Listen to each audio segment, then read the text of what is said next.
Welcome back, permanent underclasslings, to another episode of Permanent Underclass. I am joined again by our good friend Clyde. Claude, I almost called you Claude. It's basically First of all, Claude at this point. Yeah.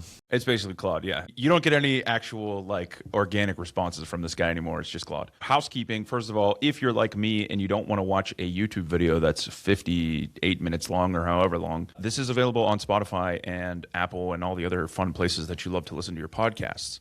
I was told that I should give that note. Clyde, the last time we recorded this, you weren't here, but you were setting up an OpenClaw instance for somebody, and I wanted to get into that because I'm curious, what's going on? That's the frontier of service work now, is doing this for other people, setting things up. Was this for a business? Was this for an individual? What did they want to use it for? And that was in Hong Kong, and I'm also seeing crazy stuff on the interwebs about China in general. Everybody's grandmother now, IE, is setting up OpenClaw to, I don't know, do Tai Chi in the morning. What is going on? Yeah, no, that's exactly what I was doing. So I was helping. I was at the frontier in the Chinese business owner's house. Actually, this guy was a Frenchman in Hong Kong running a DJ Academy business, and he hit us up. He said, "Guys, I want my own AI assistant. How do I get started on this?"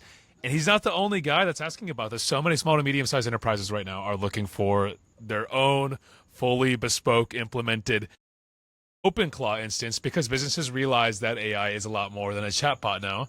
People are catching on to the agentic wave, and they want personal assistance at a fifth of the price, right? So I mean, the Claude Max plan is $200 a month. A personal assistant is usually about $2,000 a month, at least, in any decent place. In New York, it's probably $4K at least. Yeah, so there's people asking for some help. You know, you and I, we got day jobs, but I cut out an evening, and I went to this guy's house. We got him a Mac Mini. We did the full setup front to back, and we set him up with his own little French-speaking full Claude bot that's handling his customer intake. It's handling all of his emails. He has a DJ Academy, so has different slots for different DJs throughout the week that he has to manage. He specifically asked, he said, "Hey guys, I don't want you to auto reply to anybody except for my wife. Just make sure I don't take too long to responding to my wife. I need quick responses there." So we actually set it up where this guy's our OpenClaw instance for this guy's running his business, managing his calendar, and also responding to his wife in a timely fashion. That was the customer's request. So we got him set up there. I think we have a huge time delay because you're Charlie in the bush right now. It is Apocalypse Now. I'm actually in the city where they filmed Apocalypse Now. It's in Belair, Philippines. I'm not lying. This is where I am. And yeah, no, there's quite some latency, man. I think we can make this work. We'll pass the baton gracefully back and forth, and the video upload should work after. Maybe we take out the gaps later. Right. So let me parlay that last little anecdote you gave us into the boots on the ground story in China, which is people are saying that there's this massive amount of crowds are getting interested in OpenClaw as a personal assistant. I can bring up the tweet here, and I'm curious, have you seen this at all? Is this bullshit? I saw I don't think it was Hong Kong exactly. I think it was Shenzhen. They were saying literally people's grandmas are getting into OpenClaw, and it's turning into a big meme amongst normies over there. Is this true? This is real. This is actually real, and it's all the rage because a lot of people, a lot of people are realizing the opportunity this presents. I have friends that have been sniping products on Taobao, using their OpenClaw to scrape and find opportunities on the e-commerce site. So this is famous. This is crowds of people. The word of mouth has spread like wildfire. The Chinese people understand the opportunity that is OpenClaw. Ironically, it hasn't taken off in Hong Kong as much yet, but people in Shenzhen are freaking out. The other interesting thing that I'm keeping an eye on in Shenzhen is, it's such a manufacturing hub, and OpenClaw can run on a lot of different machines. A Mac Mini is actually kind of overkill. So I've been seeing a lot of new products come out of OpenClaw dedicated machines that they're manufacturing for, a tenth of the price of a Mac Mini. That's actually more optimized for being an AI agent like OpenClaw. That's something I got my eye on that. That is interesting because I feel like in the U.S., I don't know. I'm seeing whenever I ask people about AI and how they're using AI, I mean, the most you get is somebody's try a a chat with ChatGPT every once in a while to Right. proofread an email or send an email or whatever. It was funny because a friend of mine the other day, I was telling them a little bit about OpenClaw and how I'm like integrating it into my workflow. And I knew this person just doesn't know really anything about computers. And I'm saying, yeah, I didn't want to get too technical too quick. I said, yeah, it's just like pretty intense stuff. Like I kind of left it at that. And he goes, oh yeah, my wife's on like the really intense AI stuff. Let me find out what it's called. And he like texted her real quick and he comes back and he's like, yeah, he said their company's going to roll out using Copilot. And I'm just like, okay, yeah. I was like, this is, I mean, not to like flex, but it was just like yeah. I mean, Copilot's like the built-in AI for anybody that's running Microsoft, so I get it. Dude, we're so early, man. We're really so early. Like there's a fraction of a percent of the country of the world that's using OpenClaw or using any agentic tooling. You get in this X bubble, right? You get on Twitter and you just think that, okay, everybody's already like 2 updates ahead of me on OpenClaw, and like everyone's already got a million agent swarm running on their behalf. Like even the people that know about OpenClaw, I think very few of them are truly leveraging it. So I do think we're so early, man, to that point. Like people are just hearing about Copilot, which is like 5 generations ago. So yeah, completely agree. Yeah, and it's funny because I'm seeing still a lot of people that are saying, I think at this point X is like totally psyoping me. Every time I scroll, I like get anxiety, and then like it turns out you and I share our notes on X, and I'm like, we're getting the same algorithm here. Like we're totally, ever since Elon took over, it's been less of like a organic feed and more of like a whatever Elon wants you to see type platform, in my opinion. But I'm still seeing some people that are posting things like, well, you're doing a really good job of OpenClaw, like optimizing your workflow, but what do you actually build with it? Like nobody's actually building anything. And I'm still seeing some of that, and I'm like, I don't know. I can give an example today of something that like I just put together over the weekend for someone that has like a real life opportunity here. And there's a guy who in my studio here, he's like, this is kind of like in a co-working space, and he's got an office down the hall, and he does recruiting for salespeople specifically. And it was kind of a genius little hack he did with LinkedIn, where he uses LinkedIn in a way that I think most people that are probably looking for jobs use LinkedIn, where he set like an alert for LinkedIn to hit him with all of the sales jobs that have become available in the area, in the Pittsburgh area. And he's not looking for a sales job, but he's looking to actually help those people recruit salespeople. So whenever these alerts come to his email, he's getting just like a nonstop flow of potential clients for him. And he's like, he hits me on Friday, and we're going out. It's Lent, so we're going out to our fish fry. And he's like, hey, wouldn't it be cool if we could like automate this somehow? Because he knows that I've been like messing around with it. And I'm like, yeah, let me think about that. And then over the weekend, I just like went to town on like vibe coding this thing. So now I have it so that whenever we forward the email over to Marcus compiles it into a database. He then plugs into something called Apollo.io. I'm not sure if you've heard of it, but it's like a lead gen kind of CRM of everyone that's ever existed type database. And then between Perplexity doing research on the company and Apollo identifying those people, it basically gives him like a Tinder style interface that says, hey, here's a job opportunity this person posted. Here's like, is this a good opportunity? Here, copy your intro message. And then here's the actual LinkedIn of the person that you want to like, send this message to. And he can just flow through it and send these messages. So it's like completely automated his outbound from this email that he like didn't even have bandwidth to figure out. He was like, hey, this is a good idea, but I don't know what to do with it, to like now his outbound can be automated to this like Tinder style user experience that he can just do in like 15 minutes. So we're still testing it, and I'll keep you updated on that. But I think if you're not like tinkering around and building shit like this, then you're missing a big opportunity right now, because boomers don't even know how to use their email. And if I can make everything like Tinder for them, then I feel like there's an opportunity, For sure. I don't want to like hop on the doomer train. Like before AI completely automates the recruiting industry, I'm kind of the belief like these man-of-the-middle agency type companies are especially cooked when it just comes to like connecting job postings with recruiters. One would think that would get automated, but before he gets made obsolete, the ones in that industry that have the in-depth knowledge of how that vertical actually works and then are early adopters to properly using agentic tools to vibe code their own software, to have like an actual autonomous agent assist them and fully leverage that, he's gonna eat that world before AI eats it entirely. That's the gold rush right now. Like, he's just going to be able to compete at 50 times the pace he was before with anyone else in that specific niche in Pittsburgh. He's the bot on Ticketmaster now, right?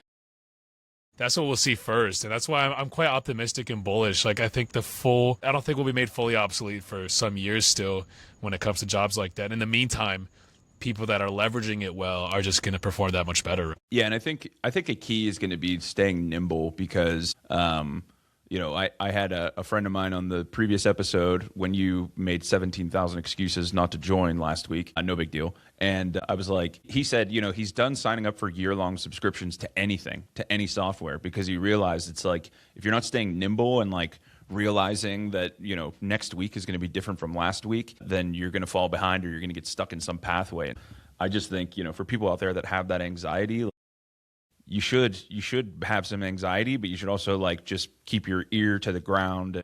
I don't know, maybe that's kind of like what we're trying to do here is kind of help people keep up to date with, what's on the bleeding edge of this stuff. Yeah. And like what tools are we using in the field, and that way you could just have a nice relaxing car drive or do your dishes and just listen to the soothing sounds of our voices and not have to scour doom scroll all night with anxiety and not be able to sleep, It's true. No, I don't want to FOMO people about this. Like, I do think it's like it's just a time of ample opportunity, and even just taking a little bit of time to listen to a podcast to stay up to date can help you a lot. Or you watch even one clip about what's happening with agentic AI can be helpful. The other take that I'm noticing is related to this note when it just comes to FOMO and productivity.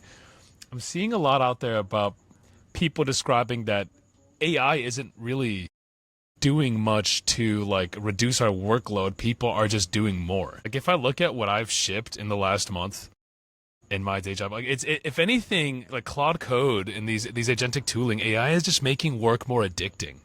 Like, it's just making shipping and getting stuff done like way more gratifying and fun. Like, vibe coding is so much fun. Just like iterating and getting stuff out there and fully shipped. Like, that was those moments were so far and few before, and now it's just like every 2 hours I can make a landing page for some new idea, right?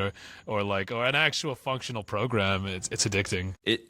Dude, you hit the nail on the head. It's like times before when you used to be like, oh, here's a new idea or like an experiment or a company or a project. It used to be like you have that initial sort of like ramp up of excitement, and then what do they call that? That's like the trough of misery or whatever the hell it is, like when reality sinks in and you're like, oh my god, like I don't have the resources to do this, I'm not smart enough to do this, I don't know like how to build this, I keep running into dependency hell, and like this is just sucks, and I'm not having fun anymore, right?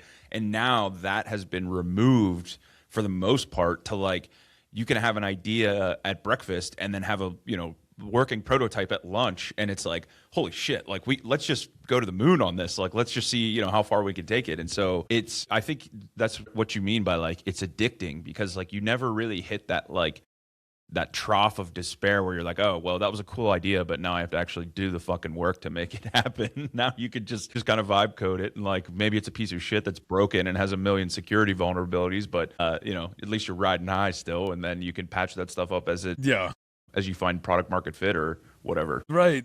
No, yeah. There's still like, and that's where taste comes in, right? And distribution. Like you can make functional items, but without it actually looking good, being tasteful, being appealing, being a beautiful product, and without real distribution, you're going to get nowhere. So it's not like it's a total free for all, but those are both solvable. The first one is just get good, get taste. And the second one is just like, you gotta have a ton of distribution channels. But no, indeed, it's just that iteration, it's so much fun, man. I love it. I don't know though. Yeah, I mean, not to go back to the doomer talk, but have you seen all this stuff about OpenAI communicating with an ancient Sumerian deity? Have you seen this stuff? No. Do we have a link to this? I would love to see this. Wait, I'm surprised this one didn't show up on your feed. Let me find the Sumerian deity memes. So, I'm not gonna lie, this was a little bit freaky for me, because last summer, while we were in Mexico, I bounced out for a mushrooms trip one of the days, okay? And on my trip, man, I'm like, I'm in Mexico City in Los Dinamos, like in the mountains, right? not really mountains. Like I was getting nothing but visions of Sam Altman just like opening demon portals, and this is this is very woo woo. We're getting super woo woo, but like all I got during this mushroom trips were visions of Sam Altman and just like demonic imagery. I'm like, this guy, I don't know, he might be the Antichrist, is he? And then this week, Tim Dillon, this big podcaster comedian, he comes out, he starts talking about, I got my sources talking about OpenAI is communicating with an ancient Sumerian deity right now. These people, they're communicating with some ancient deity. If China unleashes the AI demon before we do, it's going to be no good.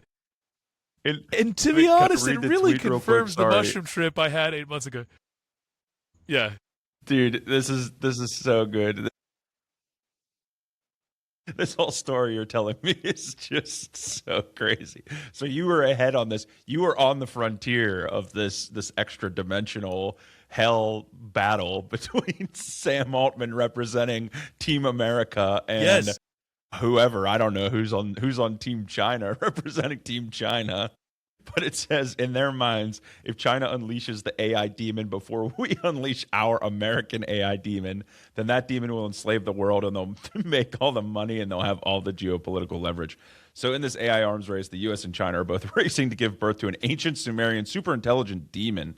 This is Tim Dillon talking about this. I'm going to have to check this out because that's it's I so can't do good. anything but laugh about that, to be honest. No, I get it. And you were there. You witnessed it before it even hit the headlines. Dude, look, I don't actually think it's China versus the U.S. here. I think it's OpenAI versus Anthropic.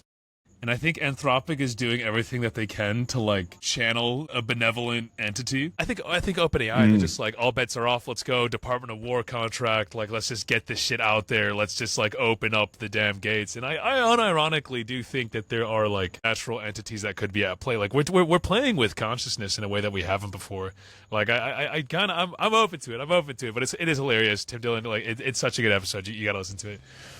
I do think that when you start to have these conversations, it does boil down very quickly to like a philosophical question. When I was in Denver for ETH Denver a couple weeks ago, we're talking about AI and all this automation and robotics and blah, blah, blah. And there was a couple times I got into conversations with people where we're like, well, do you think AI at this point has a limit? Like, have we reached sort of this benchmark where like, okay, now people go build on top of it? Or is it just going to basically become like synthetic human consciousness? Or is it going to supersede human consciousness? And, like it's almost like this like weird, like I can kind of see this like, what do they call that? Like a simulation theory, right? Where it's like, oh, well, we create AI takes over and becomes like the next version of us, and then like we're the gods of the next dimension, right? And it's like this like almost like relativity, like things can get infinitely bigger and bigger and bigger. Like this is like gets relative in that direction. But I personally, I'm happy to hear your feedback on this too, Clyde, because we might have differing opinions on this. I personally think that there's still like a human soul inside of us that has some value and like some dignity, like deserves dignity and respect, and maybe those aren't the right words, but it's like there's something innate in the human soul that can't be replicated other than by an omnipotent designer. But then you think about like, okay, well, simulation theories, like you're basically just talking about the same thing. So I don't know. It's like a mind fuck. But all I know is I'm going to Lenten fish fries on Friday and I'm enjoying myself while the world burns potentially. As you should, man. No, I fully agree with you. I do believe in the divine spark in the individual, and I think it's actually a very relevant discussion to have. Think in this same way, while I do think like AI is positioned to eat the world, I don't think it's positioned to eat art. I don't think it's gonna replace the human experience. It's not gonna replace travel or trying a new dish for the first time that you love, time with your family, consuming a beautiful piece of art. Even then, I'm obviously like we'll leverage AI in making movies, and I'm sure at some point in the mixing and mastering process, producers will use AI, but I don't think it's going to replace art entirely at all. And I think that's because of that divine spark that you're talking about. So I agree with you, man, completely. However, I do think that there's other forms of consciousness that could exist. We can't. It's a bit arrogant to assume that like the human configuration and setup is the only form that consciousness could exist. And I think that's where the caution needs to come from, because once we bring this into the world, I really do think it's a threshold that gets crossed. Like once we get portals open, man, we might be inviting something we're not so sure about into the picture. But no, I do agree. I do believe in the divinity of the individual. Shout out Jesus H. Christ. I think he's got us. Shout out Jesus H. Christ. Let's bring it back down to let's move away from the ancient Sumerian hell demons. Even though I'm glad that got some airtime this morning. I want to talk, because this is the permanent underclass, a little bit about what we're seeing with jobs being impacted by this, because it's been in the headlines for a while now that AI is replacing jobs. We saw, I think it was last week, was it Jack, the former founder of Twitter, who said, like, in a tweet basically that he was laying off every single person in his company out of nowhere. I saw another thing that was like that recently. I think on Sunday, another company, like just yesterday, another company was doing that. And this is a tweet from the Kobayashi Letter, which is a pretty good account to follow. Mm-hmm. Finance-related job openings are collapsing. Finance and insurance jobs fell down 117,000% in December, the lowest level since February 2012, and the actual monthly decline reached higher than the 2008 financial crisis. So basically looking at the tech bubble levels of collapse of job openings here, according to Fred, which is like the finance. Yeah. No, and the scary thing is that the real estate market looks like it has about the same graph right now, and then like oil shooting up, so it's a lot of convalescence. Did you see Anthropic released an even more relevant graph on the point you're making here? I sent you a link for it, but let me find see if I can find a tweet, because it's a really good graph. It's like, I thought this was actually interesting how they have this theoretical AI coverage. So you've got this circle on the screen for anybody that's like audio only. And then they've got these different, I would call them like verticals or industries, like all around the different parts of the circle. And then, agriculture, construction, installation and repair, production, life and social science, like all these things, legal, arts and media. And this is the theoretical AI coverage. And it's showing it reaching out to the far edge of the circle in things like computer and math, and things like legal, and things like office and admin, which makes a lot of sense, right? But then there's the observed AI coverage, which is like this red amoeba inside the blue one, and it is much, much smaller. I mean, I think there are 1, 2, 3, 4. I mean, there's 5 sort of like circles inside of the bigger circle that I guess would represent like 20% of coverage. I don't even really know what the denominator is on this, but even like in computer and math, we'd be looking at like less than 40% coverage over the theoretical, like almost like it looks like 98%, 95%. So interesting. Theoretical AI coverage means that like I should get into transportation now because that will never be eaten by AI, or what?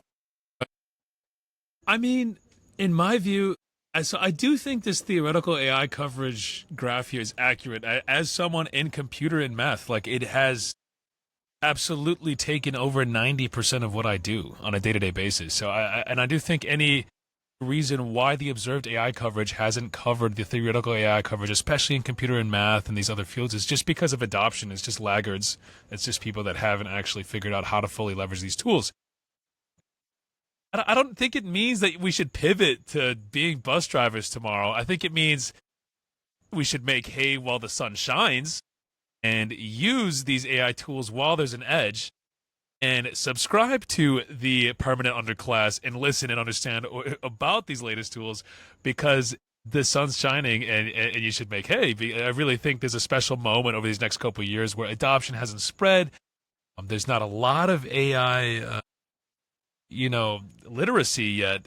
And the people, if you're listening to this podcast, or if you know what OpenClaw is, you're so early. And I think the most important thing is to just fill out these blue zones while there's still a gap. And I think it's going to take longer than we think to actually do.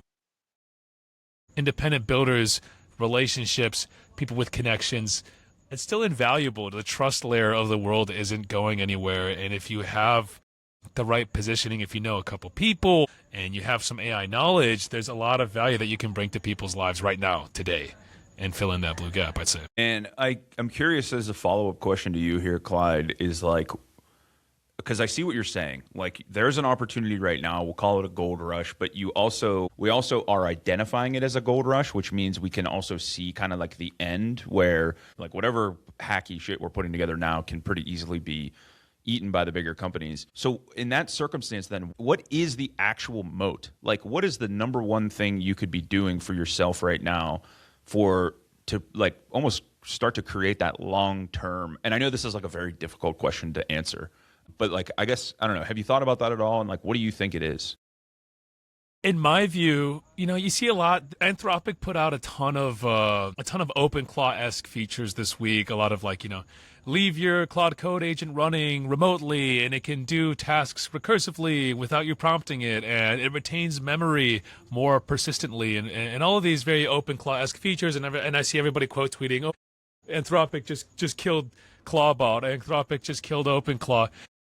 Wrong. I think people underestimate the value of a truly open sourced AI orchestration layer, of something that like completely edits its own code, and for you to see it, and it does so publicly. It's quite rare. And Anthropic and OpenAI will never open source even aspects of their models or of the tooling that they release. Like, yes, Anthropic, MCP is meant to be integrated to, so you can see that code, but everything else is, is kept under defense, like military grade, right? So I think open source code is gonna go a long way. I think I'm bullish on open source AI models, and distribution and taste. Again, like if you have a personal network, people are gonna want bespoke implementations of these open source AI solutions, and also of Claude Code, also the enterprise options. They're gonna want to work with people that they know, at least people that their friends know. And so yeah, having like an actual personal network for distribution is going to be invaluable, and not everybody's going to be on board with the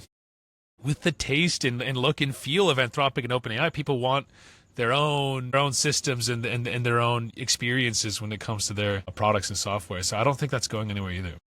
So I would, in summary, the three things to defend against this impending automation is distribution, taste, and open sourced software that you can fully make your own.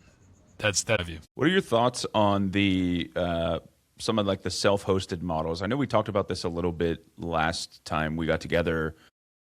At that time, it was like Kimi was like one of the best ones, but I'm seeing like another one's called Qwen is like one of these ones that's like really, like I saw somebody was hosting it on an iPhone.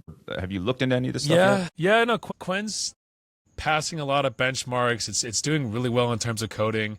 It is Alibaba, okay? This is Big Xi's model, so it's one of those that if you mispronounce a word or say something in the wrong tone, it'll start spitting Mandarin back at you. But it's currently the state-of-the-art open source model. It's one of the best out there. So Qwen's good at it, and I do think, yeah, this whole like, wow, you can have a survival guide on your phone now, right? It's like you can have Wikipedia, and you can have this like 100 billion parameter AI model in airplane mode on your old Android phone, out in the wild. It's crazy. I think it's just exciting for humans for sure. But yeah, I don't want to get political with it, but like there is an aspect of technology from certain countries has different filters on it and different settings around it. Qwen, even as an open source model, being from Alibaba, is going to have parameters and restrictions that Western models otherwise wouldn't have. So it's something that I don't love, but it's still open. It's still out there, and it's an open model that you can run on your phone. So shout out to Alibaba for that. I know I plan on being in mainland China next summer, not this summer, next summer, 2027, if we're still alive at that point, if Skynet hasn't killed us all. And one of the things I'd love to do before that is buy one of those, you've seen these glasses now that you have like the camera on them. I want to like vibe code an app for that so that I can walk around and get like perfect translation of like anything I hear or see at the same time. Even like 4 months ago, if someone told me like go do that, there's no way I would have ever figured that out. But now I'm pretty certain like I could just figure that out with like my OpenClaw instance. So I'm just going to be walking around China with like fully translatable translation. Like I'm just going to be perfect Mandarin pronunciation I'm going to be very impressive. I can't hear you, Clyde. We've lost audio. We've lost Clyde to the jungles. We'll see if he jumps back in. If not, we can probably wrap it up. A couple other things that we didn't talk about this week. Oh, did we get him back? Hey, we have limited time anyway. I just wanted to cover like one more topic, and then I got to jump actually. And what I wanted to cover was this Karpathy thing that everyone's talking about. And to be honest, I don't know. It's over my head. Like, I kind of get it, but I kind of don't. Like, why is this such a big deal? And let me bring it up here. First of all, who is Andrej Karpathy? Why is he important? And then what did he do? And like, why is this such a big deal to everyone? Right. This is all the rage this year, or this moment. I mean, Karpathy, he's considered a AI OG, like truly he's a co-founder of OpenAI, right? So he's considered one of the GOATs. He's considered like a godfather of AI at large. I think he introduced some of the first innovations to like transformers and these fundamental LLM primitives that didn't exist before him. And what he came out with this week is this auto research project, which is, it's fully self-contained, recursive, iterative research prompt for AI agents, where it's really the whole, hey, get this done, figure this out to the best of your abilities, keep on going actually endlessly. So it's not even like keep on going until you hit X point. It's let's continuously improve this at all costs. And this has kind of been this has been the golden goose that people are looking for in AI, because they don't want to keep prompting their open clause all night. They want something that actually continues to work on its own. And so I've set up some recursive workflows before and some recursive AI model instances, but what Karpathy has done is like he's proven that this modular auto research approach that he's applying to all different types of tasks is just working across the board. And I guess it means a lot, because if he's the one that's coming out and saying that he cracked this code of recursive continuous improvement in AI, he's not gonna overpromise that this is the guy that founded OpenAI. This is the brains behind the whole operation. So people are really bullish on it. I haven't tried it yet. I've been meaning to, but apparently it's a beast of like a deep research tool. We could give it a go for sure. Yeah, I guess maybe not the tool. Maybe it's like OP for simple like business processes, but for people that are doing like deep technical research or deep research into like, I don't know, biotech or whatever, like things that really require a lot of like brain power and testing, and this like recursive approach where it's just nonstop self-improving seems like a pretty big deal. Like I said, probably over my head. It's more for the brainiacs out there that like to wear their lab coats and hang out in with beakers and stuff, right?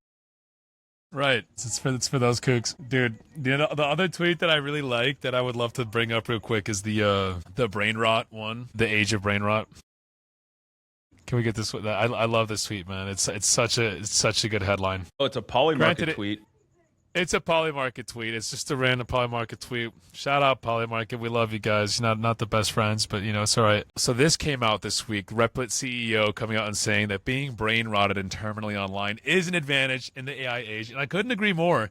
I think it's like people with ADHD are coming out. They're realizing, wait, in a world where a 3-second attention span is the norm, ADHD is kind of a superpower, because if you're someone with ADHD who's really interested in novelty, that's a huge advantage.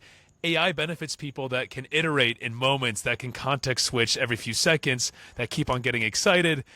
I've got 4 different Claude Code tabs open. I've got 3 open claws running. I'm shipping 7 different products. If you're somebody that likes to context switch, the AI age is your age. People with ADHD, get off your meds, get on Claude Code, get on OpenClaw, because this is your time. If you enjoy the quick and the dopamine hits and the switching left and right to new projects, we're in the golden age. So I'm having a blast. I think ADHD is in. That's the take. Yeah. The age of ADHD, the golden age of ADHD is upon us. It folks. is. Yeah. It is. Couple interesting like developments I think that will take place from this is like, I was just thinking today about because the latest OpenClaw update, I asked my OpenClaw to update itself this morning at like 6 a.m. And then I had like just a crazy morning where I have to like, feed babies and like change diapers and get breakfast ready and then lunch and pack the lunch and take the kids. So like from 6 to like 9, I didn't look at anything. I just totally didn't even think about anything other than, dealing with humans. And I get into my office and I'm like, wait, what happened to my OpenClaw? Like, he hasn't responded. He hasn't done anything. And then I'm like, oh shit. Like, I got to have my wife go and like into my basement and click the button to reset the computer. And in that moment, I was like thinking about our show notes, and I'm like, fuck, I'm going to have to sit there and manually type out our show notes. Like something that was totally normal for me to do 2 weeks ago or even like a week ago, that I'm like, no, now I can't just drop a bunch of links and ask them to like organize it for me. And it got me thinking about like my kids and like their education, like as they come up. And I'm thinking like, man, should they even learn to like write or type? Because like by the time they're, like reach adolescence, like you're basically just going to voice prompt and then that's going to be it. Like, should you waste your time learning to do things manually?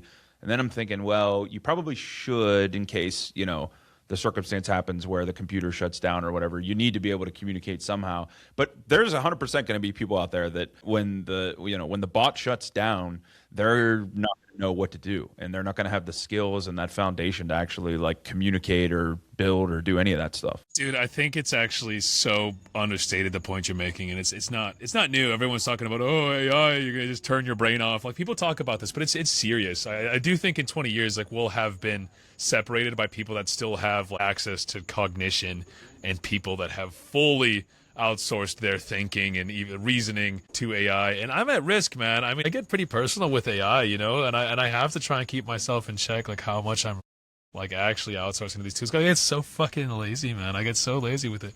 But no, I think if anything, we're entering a time where like writing, reading, a little bit of analog is going to get even more valuable as everything goes in this hyper real, hyper modern direction. I do think like Gen Alpha and Gen Z see that as well, and there's going to be big pushes toward like they love the early 2000s CDs. If everyone's journaling, like I don't think we're going to lose like our humanity completely, but there is going to be like a distinction. Like there's going to be a parting of the flock away in a way. So I fully agree. But no, I think you, to answer your question, no, I don't. It's just your kids don't need to learn how to read or write, man. Yeah, just give them a Claude code, give them an OpenClaw, man. Just let them chat with the OpenClaw. Give them an iPad. It'll be fine. Yeah. Just give them an iPad. One more thing. Speaking of getting personal with your AI agent, one more meme we can leave you with here this week. You sent me this last night or 2 nights ago. This is the guy that I initially thought this was actually you talking to your bot, dude. Me? I would never do something like this. What do you mean, man? Dude, this is so funny, man. This is like this small account, and this guy's just like, I think my AI is retarded. Now open the messages. I love that he programmed it to be a bro, because I also talk to mine like such a bro. I'm always just like, hey, man, like, what's going on? This guy's like, shit, man, enjoying it. Perfect evening for it. What you drinking? Bro, I'm busting a girl. Please send me a link to Plan B. I'm tweaking. And I love it because it first responds to bro. Like, because as OpenClaw works, it has to respond to the bro first. It goes, yo, what's good? You got to move for me? And then to respond to I busted a nigga, it goes, yo, that's a W. Flex with nothing else. It's like a beautifully human response, actually. Yo, that's a W, Flex. Nothing else. Oh my God, it's that's too funny. Fucking hilarious. That's a W. Did you with see the flex? Oh my God. It is a W. It is a W. One more thing that I'd want to touch on real quick. Did you see the first AI agent job posting that went viral on Twitter? We got it in the notes. It's my exact job opening. So I'm a developer advocate, developer relations engineer. So my job is to like communicate the value of different tech stacks and how to leverage them and how to use software development kits and how to integrate with platforms and things like this. And this company this last week, they put out a job opening that is not accepting human applicants. It's the one from Revenue Cat in our notes if you feel like pulling it. Yeah, I got the tweet up right now. Yeah. So these guys, they come out and they make this post. No humans allowed. We need a developer advocate that's a full AI agent, front to back automated. And I like maybe this isn't real, but it was hilarious. The comments were like, "Hey, do you mind sharing me more details in a call?" And they're kind of just like, "No, that would kind of defeat the whole point." Like they're refusing to interact with humans about it. It's hilarious. It's got like 3 million engagement views on Twitter, and I don't think this is like the end of us necessarily, but I do see this being a trend. I think we're going to see more AI agent job postings. It's pretty exciting. Somebody said, bruh, your CAPTCHA is anti-bot. So whenever they went to do the application, they had a CAPTCHA on there, which is funny. I mean, I get why you still do that, but a bit of irony. Yeah, I think this is interesting, and to be curious to see. Like, I get that it's kind of like at this point, I think it's a bit of a publicity stunt, we'll call it, but it's interesting to see if maybe that model, like, I mean, if it works really well, like, I don't know, like start like fuck hiring humans, like we'll just, hire their agents that they spin up. But then it's like, I don't know, I'll be curious to follow this and see how it works out, because I don't see this ending well. Let me put it that way. But we'll see. But all right, if you listened in or you joined us on YouTube, thank you for watching. Thank you for listening. For Clyde, who is deep in the jungles of the Philippines, he'll be back hopefully less in the jungles of Hong Kong next week. And we'll keep you guys updated on everything that's going on with AI for Permanent Underclass. On behalf of Clyde, I am Evan signing off. Cheers.